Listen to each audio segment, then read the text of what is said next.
Bonjour à toutes et à tous et bienvenue sur Grand Lille TV, nouvelle édition du journal de la rédaction en cette matinée. Nous sommes le jeudi 20 juin, il est tout juste 7h30 et merci d'être en notre compagnie. Bon réveil, bonne matinée à toutes et à tous. Voici le flash de la rédaction.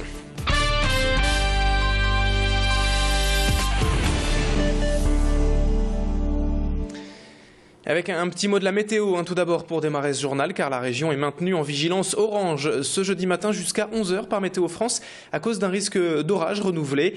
Après la nuit dernière marquée par quelques coups de tonnerre, assez localisés tout de même dans la région, le Nord-Pas-de-Calais pourrait de nouveau subir quelques orages aujourd'hui. Alors prudence ce matin et on fait un point complet météo juste après ce journal. Mais le grand titre de l'actualité de ce jeudi, c'est d'abord ce dispositif innovant pour l'emploi des jeunes à Lille et cette nouvelle édition du circuit court hier soir à Lille Sud. Alors sur ces images, on voit la visite de Martine Aubry hier dans une supérette du quartier d'Oisem, un exemple de réussite de ce dispositif.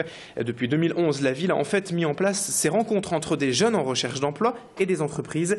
Du recrutement sur mesure, une relation simple et directe entre le candidat et le recruteur et 27 filières professionnelles avec déjà plus de 200 entreprises nordistes se sont mobilisés, en offrant ainsi à près de 750 jeunes des contrats, soit en embauche directe, soit en alternance.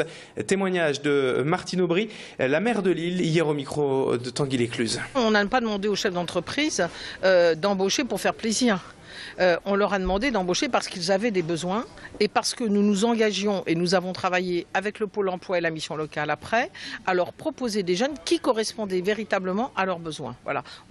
Ça n'a aucun sens de demander à un chef d'entreprise d'embaucher quelqu'un dont il n'a pas besoin. Il faut vraiment que ça réponde à un besoin économique parce que c'est l'assurance que le jeune d'abord pourra réussir, pourra progresser dans l'entreprise. Voilà, donc c'est une action économique, une action d'emploi, mais une action qui se rapproche de jeunes vers lequel personne ne s'approchait jusqu'à présent. Une autre initiative locale à la une de cette édition est en images dans une sandwicherie lilloise, le 14 ouvert en septembre 2012 et qui a pour principale particularité d'employer des personnes en situation de handicap et précisément déficients visuels. L'établissement fait partie des structures d'accueil créées spécialement pour préparer ces personnes au monde du travail.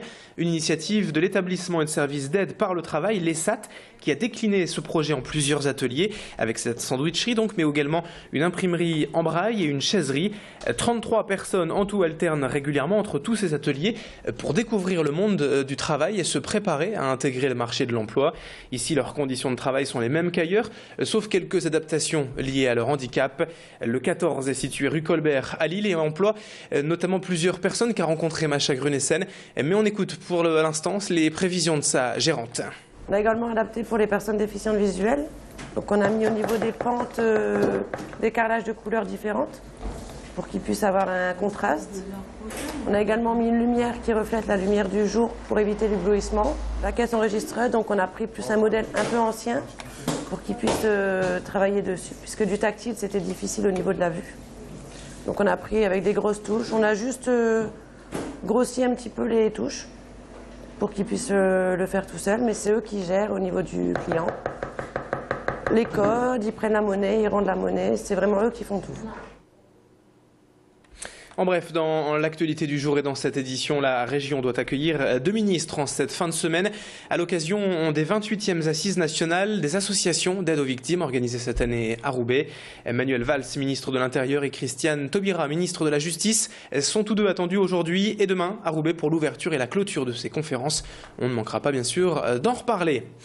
Au chapitre littéraire, dans ce journal, on évoque également la parution d'un livre sur l'histoire de la médecine, écrit par un Lillois, le docteur Jacques de Blove, et qui s'est particulièrement intéressé à la mort des grands hommes de l'histoire, car au sujet de quelques personnalités marquantes des siècles passés, on a souvent eu tendance à ne retenir que la rumeur d'une mort par syphilis pour François Ier, ou de la peste pour le roi Saint-Louis, par exemple. Or, grâce aujourd'hui au progrès de la médecine légale, notamment, ce médecin a pu rétablir la vérité pour bien nombre de cas, et ses découvertes sont saisissante. Il était hier l'invité d'Idil Gunaï sur ce plateau. Je vous propose d'écouter le docteur Jacques de Blove, auteur de ce livre « De quoi sont-ils vraiment morts ?» sur Grand Lille TV. Les connaissances des médecins étaient effectivement beaucoup plus limitées. Ils ont pu avoir des diagnostics tout à fait exacts, comme dans le cas du cancer du sein d'Anne d'Autriche qu'on trouve encore actuellement. Dans d'autres cas, ils sont passés à côté, je dirais, du diagnostic parce qu'il était soit pas connu à cette époque-là, soit on gardait les données traditionnelles des médecins, d'Hippocrate, de Galien, de ces choses-là. Donc voilà, ça dépend un petit peu de chaque cas.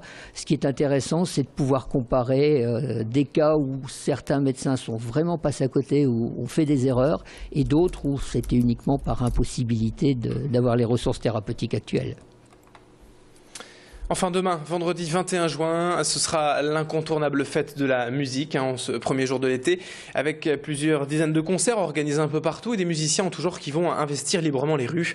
Mais pour les patients du service oncologie de l'hôpital Victor Provost de Roubaix, obligés de suivre de lourds traitements et qui ne pourront pas sortir demain, la musique est venue à eux directement hier, avec les groupes Alourican et Palace Casquette, du flamenco et du jazz manouche, donc au programme de cette journée, de ce concert spécial.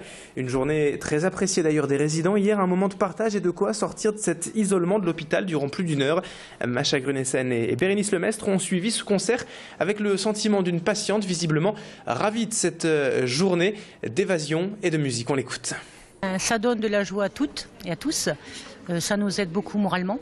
C'est une journée exceptionnelle vu que les malades ne peuvent pas sortir beaucoup. On se force à sortir de soi-même quand on n'a pas le moral, qu'on a vraiment des dépressions. Ça change parce qu'on peut rencontrer des personnes malades comme nous. Ça nous aide beaucoup moralement et j'espère que ça continuera comme ça. Allez, c'est la fin de cette édition 7h36 sur Grand Livre TV. Et retour du direct dans une petite poignée de secondes pour la météo et pour l'infotrafic. A tout de suite.